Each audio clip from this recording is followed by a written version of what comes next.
What's up, people? Welcome back to Chris Chats Comics. My name is Chris Gonzalez, and this week was another great week in comics, so I'm going to go over several of the issues that I picked up, and I'm just going to discuss and recap them on this new episode of Single Issue Sundays, so stay tuned.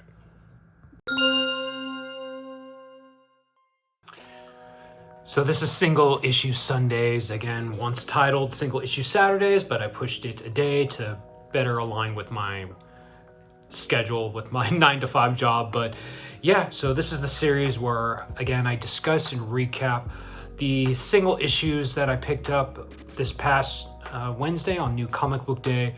So they can be either actual physical issues, or sometimes I'll go over single issues, but this week they're all physical issues, so I picked up 7 titles and they were all pretty decent. So let's go ahead and start with the first one. And the first issue I'm going to go over is the 3rd series from the recent relaunch of the Vertigo imprint over at DC, and it's the Peril of the Brutal Dark and Ezra Cain mystery, and this is issue number 1, and it's written by Chris Condon, and the arts and colors are by Jacob Phillips, and he's the son of Sean Phillips, who frequently collaborates with Ed Brubaker on like the Criminal series and all those Image titles.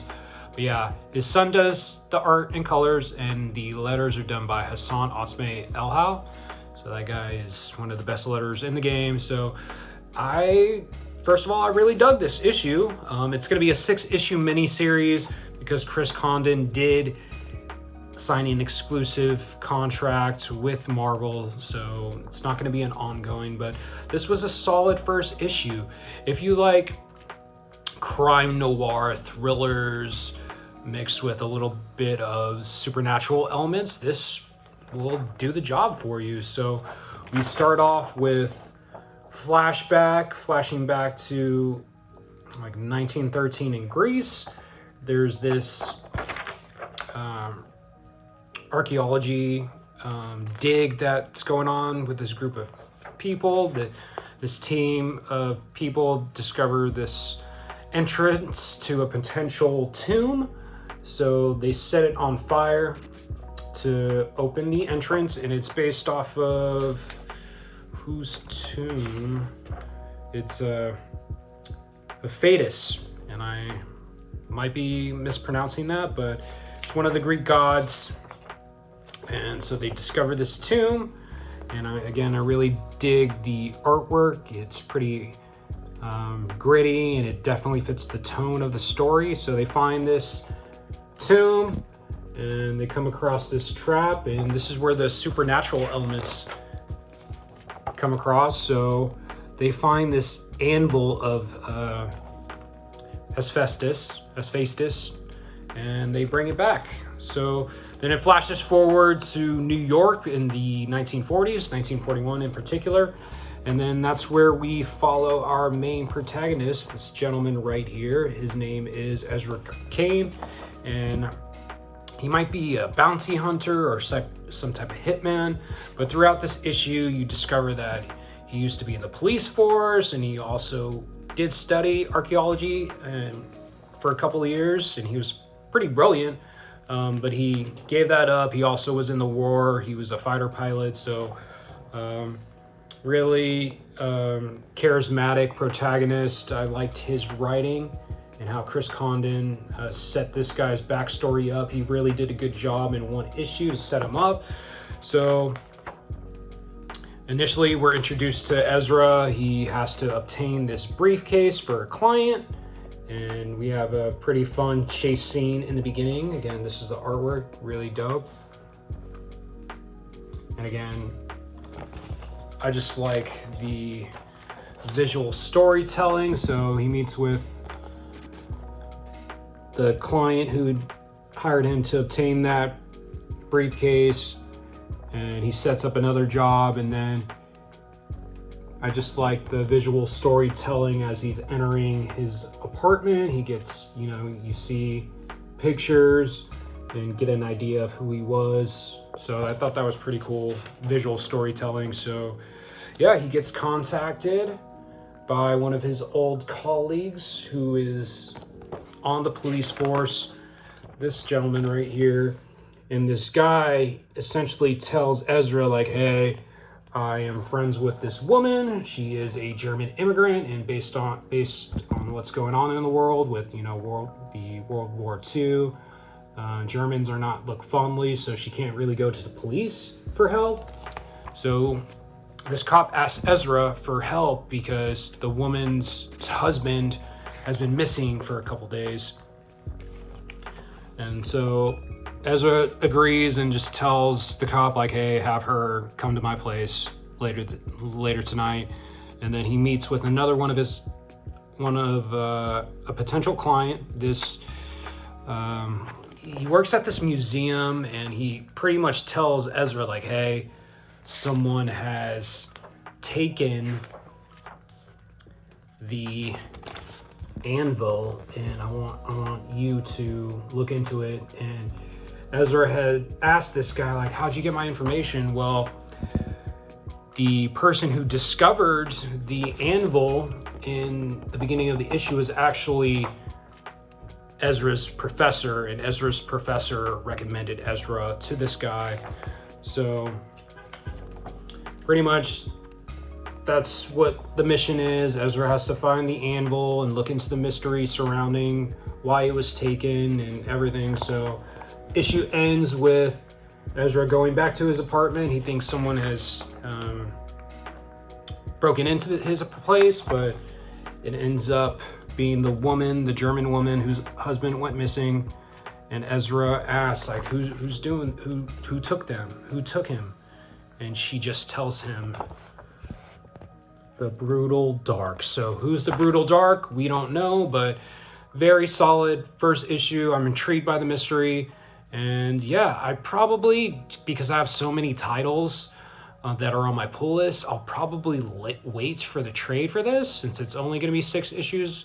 But I definitely highly recommend, if you enjoy the crime noir detective stories with great artwork, gritty, that fits the tone, and it kind of adds a supernatural element, then The Peril of the Brutal Dark is the story for you. Definitely check it out. Another great title by the Vertigo relaunch. So we're sticking with DC, and when you got Green Lantern, this is issue number 32, Legacy issue 599, written again by Jeremy Adams. Montos is returning on the artwork. Colorist is Romulo Fajardo Jr., and Dave Sharp's the letterer. So this was another solid issue of Green Lantern. Again, Jeremy Adams has been killing it this entire run. So essentially, Dove tricks Starfire into meeting up with Hal Jordan in Paris, because they're essentially going on a date night and digging the artwork by Montos. And the cover of the issue pretty much gives hints into what Hal is going to be asking Starfire. But I do like that we do check in with Krona. We haven't seen Krona in a bit. He's pretty much the overarching villain of this arc. So we check back in with him. He's, searching for this truth that also the Guardians are on his trail as well. So Krona's searching the galaxy, and he has ties with the visions that Hal has been having. So we'll see how that plays out. But the Guardians have been tracking Krona. But yeah, it just jumps back into the date night, and Hal is nervous. He knows he wants to ask Carol, and I just thought this moment between them was really sweet. Jeremy Adams, I appreciated how Hal Jordan and Carol's relationship has developed since the beginning of the run. So I thought, again, sweet moments, heartfelt. But then, of course, it's not going to be that easy. Something interrupts them. So they go to fight this woman. I guess her name is Cupid. I've never heard of her. Maybe she showed up in a previous run. But Cupid, she is being disruptive, and Hal and Carol, intercept her and stop her from her crimes. And Carol, this is how. So Hal, he gets knocked down in the ring. He lets go of the ring, and Carol sees it, and she gets pissed that Cupid has ruined her night and potentially ruins Hal's proposal to her, and she goes apeshit, and Hal has to calm her down for a little bit, and Cupid gives up, but Carol, she had sensed Cupid because Cupid apparently had this artifact with a jewel, and apparently this jewel has given Carol some visions, and now Carol is on her side quest where she has to seek out these gems, I guess, these 8 gems. So I thought this artwork was pretty cool. So essentially, Star Sapphire tells Hal that, hey, you'll have to propose to me again because you have your own issues. I have to go on this mission, but when we're both done, let's ask me again. So it's pretty much how that ends. And then Hal meets up with Kyle to tell him hey, I'm gonna be gone for a while. I want you to watch over Earth. So this is gonna lead into the next issue number 600, where Kyle Rayner is going to be headlining the main Green Lantern title, and I'm really excited. But then, at the end, Hal, he gets teleported to where, we don't know, but he meets up with one of the Wonder Twins. Forgot her name, but this sets up the next issue, which is the anniversary issue. But yeah, another great issue of Green Lantern. Jeremy Adams continues to kill it on this run, and yeah, really dug Green Lantern issue number 32. Again, highly recommends.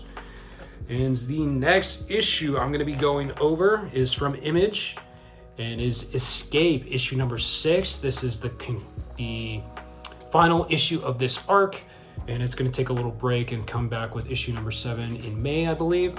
So again, written by Rick Remender, art and colors by Daniel Acuna, Russ Wooten's on the lettering. And yeah, last issue we left off, Milton, he was on a stakeout and checking out the layout of this facility where they have this Titan cannon, and he's trying to take it out because once he takes it out, it'll be a turning point in the war. And so he comes up with a plan. He distracts the guards with this car that's on fire. And again, the artwork by Daniel Acuna, again, definitely, it's beautiful. So I definitely, if they need to take a break, I would be okay with it. Just make sure Daniel Acuna is on the artwork, because I don't think I think an artist can, evoked his style. It's just without Daniel Acuna's art, I don't know how the series would be, but it's just beautiful. So what's Milton's plan? How is he going to take out this cannon? So you see that he gets captured, and he gets taken to one of the major antagonists, and he's being a little smirk, he's being a little cocky, and he gets knocked out.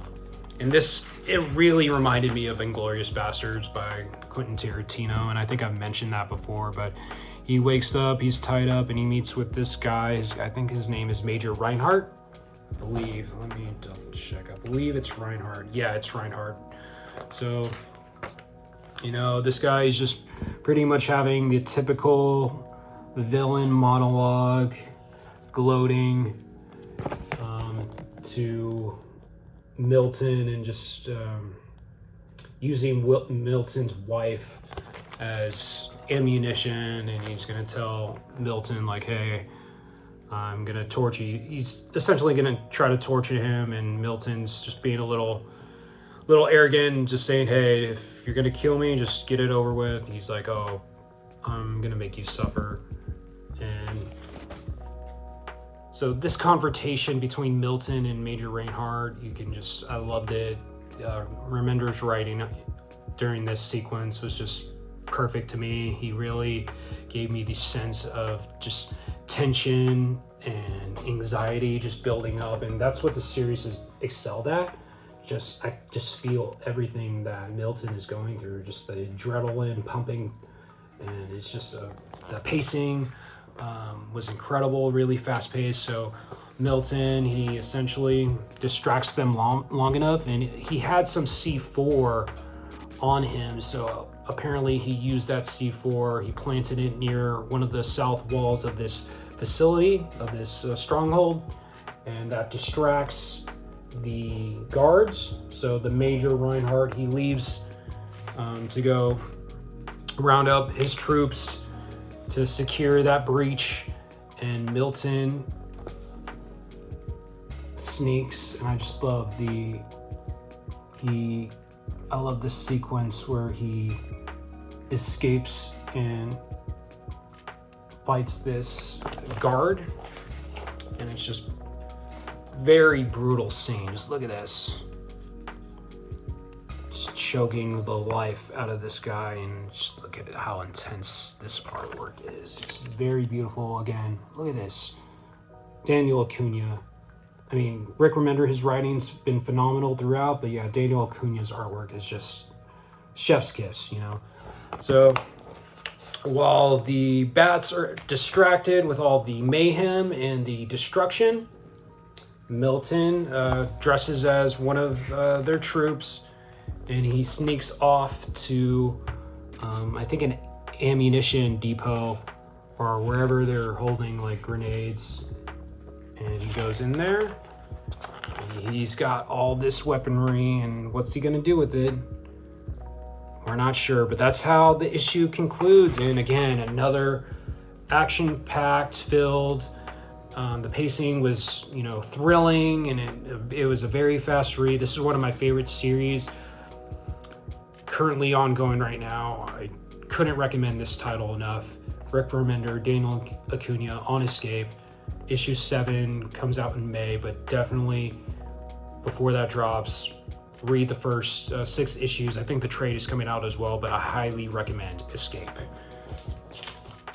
And the next issue, and this is from Oni Press, we got Spirits of the Shadows. This is issue number 2, and this is written by Daniel Ziegler, and the art and colors are by Nick Cagnetti, and he also contributed to the story as well. And the letters are done by Fernan Delgado, and the artwork is just really incredible in this, and it just continues to be a highlight. Very Kirby-esque, reminds me of Mike Allred. The colors just really pop, and it's just a lot of, like, the artwork's very psychedelic. And so yeah, story, we catch up with Helena. She is a witch who is looking for revenge because her sister, I believe Elizabeth, has been murdered by this dude named Eric LaRoe, and he is our protagonist that we've been following, but his past might be a little bit more nefarious than we know. So Helena has confronted this doctor named Dr. Hyde Perkins, who would work with Eric. So she starts to question him, and then we catch back with Eric as he's in the spirit realm with Helena's sister,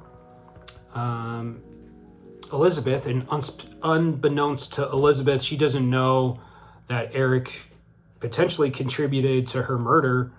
So they're just going through the spirit realm, trying to look for the missing pages to Eric's book so that he can go back to the sacred realm, or the land of the living, and be reunited with his long lost love, Katrina. And again, this issue just goes more into Eric's relationship with Katrina and how Katrina's father is not a fan of the relationship.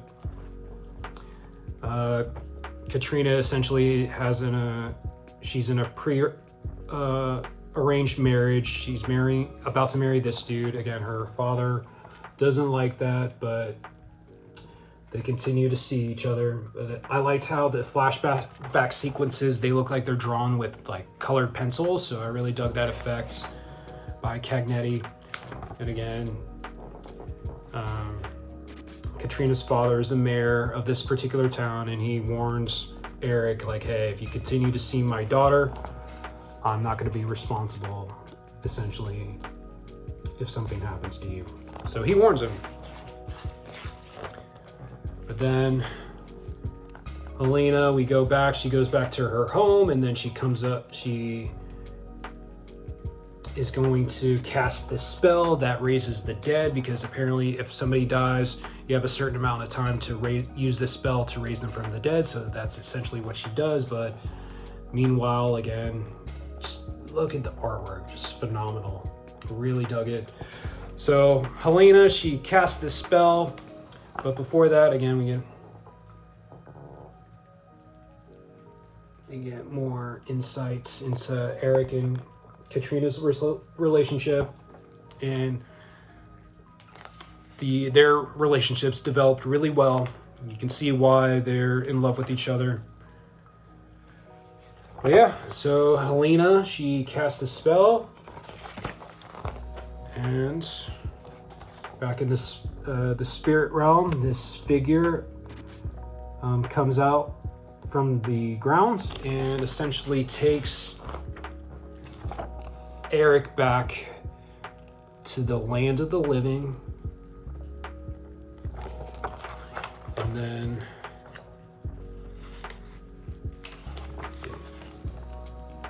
so Eric gets resurrected, and Helena is essentially going to manipulate Eric and try to enact her revenge for Eric potentially killing her sister. And that's how we end. So another great issue of Spirit of Shadows, and this is only going to be a 5-issue mini series, but highly recommend if you're into the supernatural. Like, I guess this is a love story as well, but if you're into that and you like psychedelic artwork with bright colors, definitely recommend Spirit of the Shadows. This was issue number 2. And now let's go ahead and get in some Marvel. And we're going to start with a new number 1. And this is The Punisher. And this is issue number 1. And this is written by Benjamin Percy. The art's by Jose Luis Suarez. The inks are done by Oren Jr. And the colors are by Frank Darmada. And I apologize if I mispronounced that. And then the letters are done by Corey Pettit. And yeah, we get a new ongoing Punisher series, and this pretty much is a continuation of the 5-issue mini series from Benjamin Percy as well. It was the Red Band series. I haven't read that, but I've ordered those issues, and I'll be getting them sometime soon. So because I wanted to get more context into this series, because they do reference that miniseries. So if you haven't read it, you still be okay. This is still a good jumping on point, but it just adds more context into the players involved in the story and how they got to where they were. And so Frank, he had his memory wiped essentially, and by the Kingpin, and Kingpin had put a device in his head, and so Frank, he had to take it out, and now he's just remembering who he is and all that's happened to him, and he's just navigating that. But again, the artwork by Jose Luis Suarez, very gritty, and it immediately stands out. It's dark, and the artwork suits what I believe a Punisher story should be. So Frank, he's just walking through New York, and he gets potentially about to get jumped by this one guy, but Frank, being who he is, shows this guy that he's no punk and he ain't one to mess with. So I thought this panel was really cool. Dude just bails. I mean, I don't blame him. But then Frank, he gets a headache because he's still having these lingering headaches from that device that was in his head. So he passes out, and then we jump forward into, again, this is just recapping what essentially happens in the Red Band miniseries, and Tombstone has been arrested. There's pretty much just a gang war fallout, and some gangsters are just vying to take over. And then again, we get some really grotesque imagery and some horror elements as well. So Frank, he still has his battle van and he visits Micro. Again, I'm not sure the context of why he has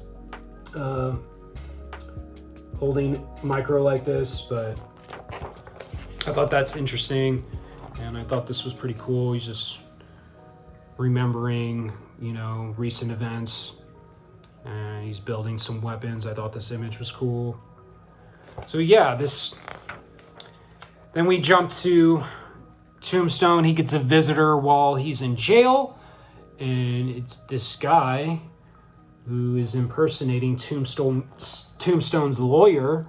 And Tombstone, he knows right away, like, hey, who are you, man? Like, you're not my lawyer. What are you doing?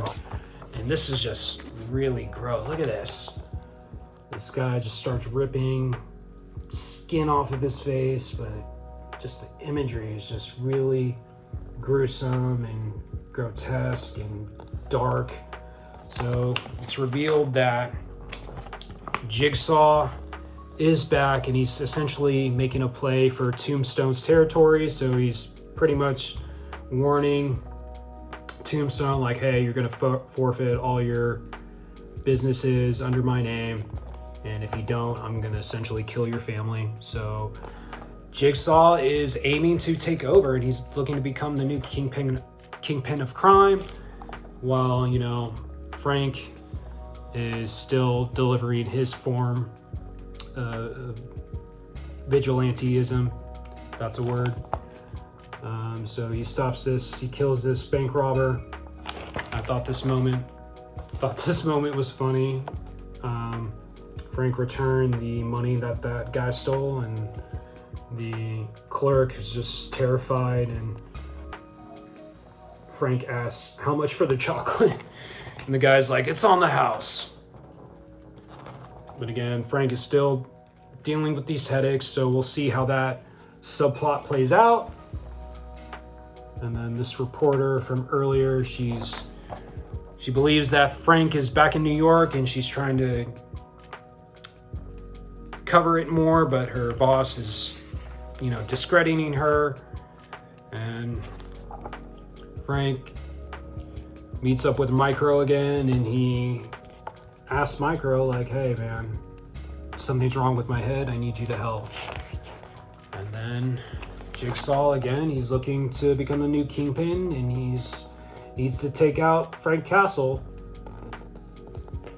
because he's on the list. So I thought this was another solid first issue of The Punisher. I've never read a Punisher series before. This will be my first one, and I think Benjamin Percy is the perfect guy for the job. Just the story he's writes, I believe he will get the tone, and he'll nail the characteristics of the Punisher and what the Punisher should be. So looking forward to reading this. I'm definitely adding this to my pool list. The Punisher #1. Recommend. And next we're gonna go to another Marvel title, and this is gonna be Iron Man. This is issue #2, and this is written by Joshua Williamson. The art's by Carmen Carnero, and the colors are by Nolan Woodard, and the letters are by Joe Caramagna. And again, another solid issue of Iron Man. So we start off with a flashback with a previous fight between Iron Man and Madame Mask. and they have a complicated relationship.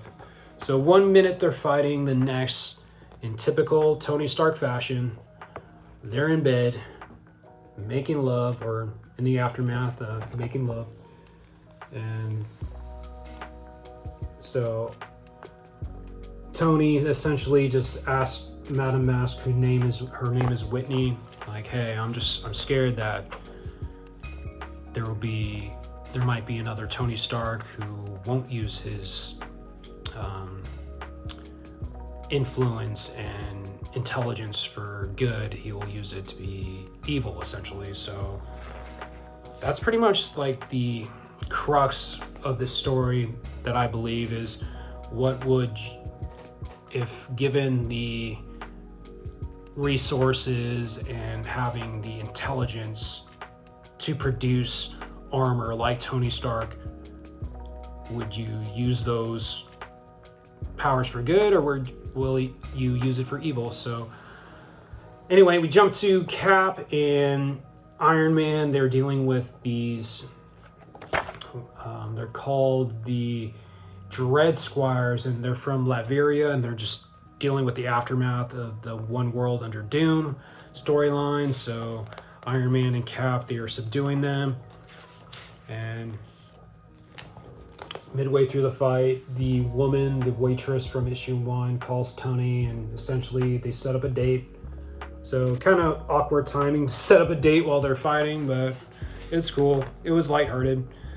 And there's something going on where Cap is not trusting Tony for some reason. So after him and Tony are done fighting the people from Latveria, Iron Man runs off, and then Cap radios somebody. He's like, okay, well, we need to keep an eye on Tony. And then it flashes to AIM and them holding all the people who were potentially nominated to receive the Tony Stark Award. AIM has kidnapped all of them, and they're going to be running some tests on them and doing experiments, and they're each from a different field. One is from human subconsciousness, one's from sustainability, one's metaphysics, one specializes in AI, one's space travel, one's climate change, one is hydroengineering, and one is new weapons technology. And again, the guy who we were following first issue and who received the actual award, his name is Adam Ware, and he's a teacher. So, and then we've got Fixer. He's essentially going to be running the operation and testing these scientists, and so we'll see where that goes. So again, AIM is just trying to control, and they're trying to create another Tony Stark to have on their side, and one that they can control. And then Pepper Potts, and I forgot this one's name, but they're just discussing Tony and what his plans are with AIM. And then Tony, he is searching for the missing scientists, and he's going to separate AIM headquarters to try to find them, but to no avail. So Tony's journey leads him to Madripoor, and I really dug this sequence.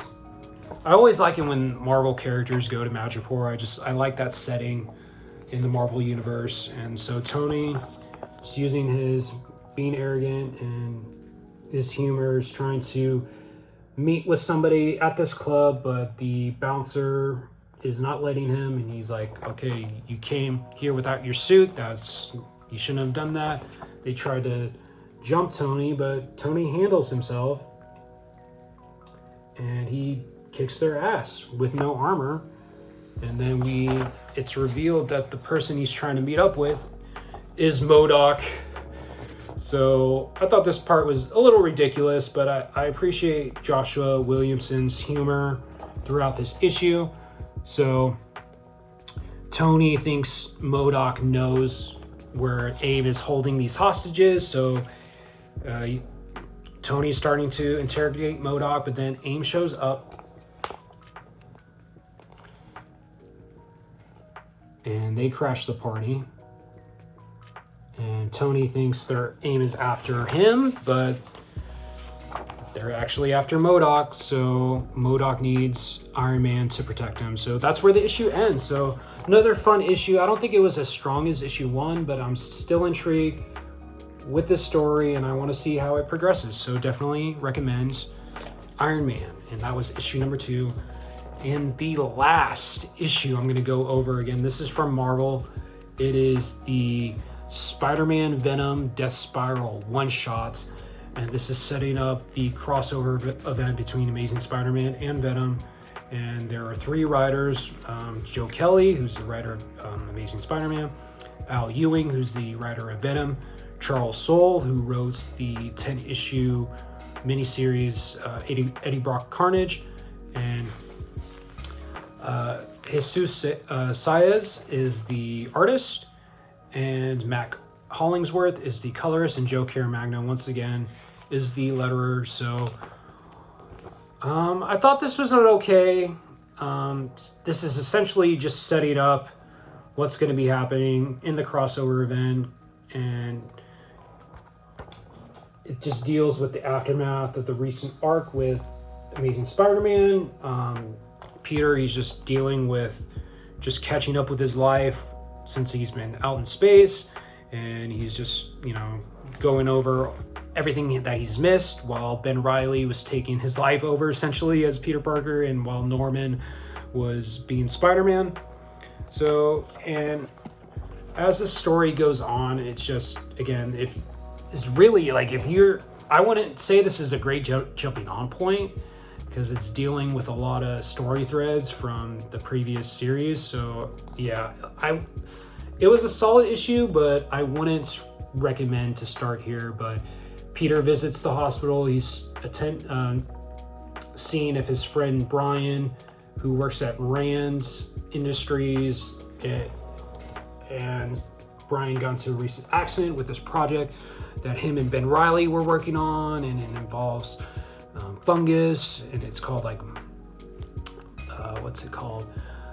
Mycoteria, and Brian got something on him and he was rushed to the hospital, but it looks like his DNA has been changed and altered, so it's foreshadowing that something will happen to him. We're not sure if he will become a villain or not. But throughout this issue, we're just at the bottom of each page, we're just getting random people just getting murdered, and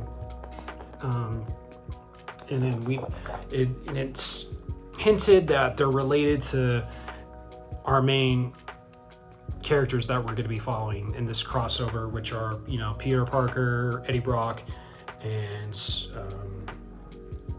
Mary Jane.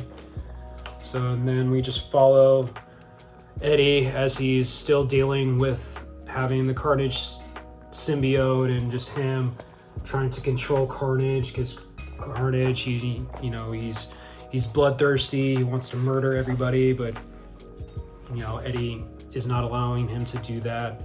So they've temporarily agreed to a truce where they will only murder bad guys. But Eddie, he has his own shit that he has to deal with, like his son, Dylan. He visits his son, but again, they have a dysfunctional relationship, and Eddie asks if Dylan has seen Venom, but Dylan tells him that Venom is now with Mary Jane, and then we jump to Mary Jane and Flash Thompson having a conversation, and they're kind of hinting at a potential relationship between them. But yeah, I'm not the biggest fan of Mary Jane being Venom, so this part of the story I really didn't care for. So we'll see how Mary Jane, deals with Peter, because Peter still doesn't know that Mary Jane is Venom. Ben Reilly is the one that Mary Jane spoke with in ASM, but so again, they're still talking, and again, we'll see if you know, Flash and Mary Jane have a relationship, but then Mary Jane talks to Paul, and then Paul tells her that Eddie Brock is back, and the Venom symbiote seems to be happy about it. So we'll see how these storylines all collide. And then again, Carnage, he has plans of his own. And again, throughout this issue, we're teased that someone is killing relatives of Peter, Eddie, and Mary Jane. We don't know who, but it looks like Carnage has been in communication with this villain and this potential murderer. And this is, I guess his name is Torment, and he will be the main antagonist of this crossover. So yeah, and it all ties to Mary Jane. We don't know why he's hunting down Mary Jane, but yeah, that was this one shot, and I just thought it was okay. Some interesting ideas. I thought the artwork was all okay by Jesus Saez, and yeah, we'll see how the crossover plays out. So that was Spider-Man Venom Death Spiral, issue number 1. And that was it. Those were all the issues that I read this week. Let me know if you read any of these books. Let me know your thoughts in the comments. And yeah, just leave a like on the video, share the video if you can, subscribe to the channel if you haven't done so already. And yeah, thanks again for those who have watched the video. I really appreciate it. And I'm working towards 1,000 subscribers, so definitely subscribe. So yeah, again, my name is Chris Gonzalez. This is Chris Chats Comics, and I'll be back next time. Peace out.